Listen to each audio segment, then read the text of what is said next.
Ilatag ng Justice Department ang ilang kondisyon para makapasok sa Witness Protection Program, gaya ng mag-asawang Sara at Curly Discaya. Yan ang ulat ni Luisa Erispe. Bukas ang Department of Justice sa posibilidad na gawing state witness ang mag-asawang Sara at Curly Discaya, matapos nga ang mga ibinulgar nila hinggil sa mga anomalya sa flood control projects sa naging Senate Blue Ribbon Committee kahapon. Pero hirit ni Remulla, hindi basta-basta ang pagiging state witness. Kung hanap nila ay immunity mula sa kaso, ibalik nila ang mga nakulimbat nilang pera mula sa mga nakuha nilang kontrata. Kung meron silang nakukuhang perang hindi dapat, isauli nila sa Republika. You give it back to the state where it rightfully belongs before you can even be considered for immunity. Hindi rin naman anya magbabase ang DOJ kung magkano lang ang gusto nilang perang ibalik sa gobyerno. May binubuo ng grupo ang DOJ sa National Bureau of Investigation para gumawa ng forensic accounting sa halaga ng kabuuang perang nakuha ng mga Discaya at iba pa sa mga flood control projects. Ganito rin ang sentimiento ng Malacanang. Hindi anya ipinagkakait ni Pangulong Ferdinand R. Marcos Jr. ang hiling na proteksyon ng mga Discaya at sa mga lalabas na witness na magbubunyag sa katiwalian. Pero kung tutuusin, kulang pa ang detalyeng ibinunyag ng mag-asawa sa pagdinig.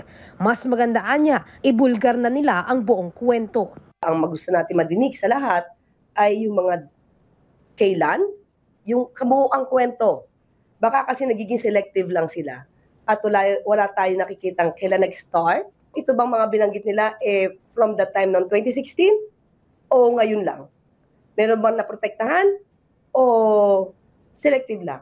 Pero hindi naman isasantabi ng Malacanang ang mga aligasyon na natalakay sa pagdinig, lalo na ang hinggil sa isang opisyal umano ng DPWH na tumatawag pa at nag-aalok sa ilang senador na magsingit ng panukalang pondo para sa susunod na taon. Hindi pwedeng basta-basta tayo mag-name drop dahil baka may mga maapektuhan naman mga inosente. Kapag po nakita ito na talaga pong merong maaaring probable cause sa ibinibintang o inaakusa sa sino mang kawani ng DPWH, yan po ay maaaring preventive suspension o kaya dismissal kagad. Samantala, handa naman anya ang DOJ na maglabas ng Immigration Lookout Bulletin Order laban sa mga pangalang nabanggit sa pagdinig kahapon kapag hiniling ito ng Senate Blue Ribbon Committee sa kanila.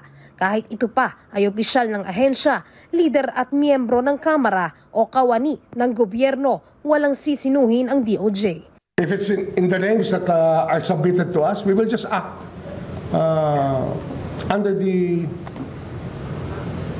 set principles that we have to follow. We do not choose between rich and poor. We do not choose to protect the rich and persecute the poor. We do not do that. Kung sino ang may sala, tatamaan talaga sa batas. Luisa Erispe para sa Pambansang TV sa Bagong Pilipinas.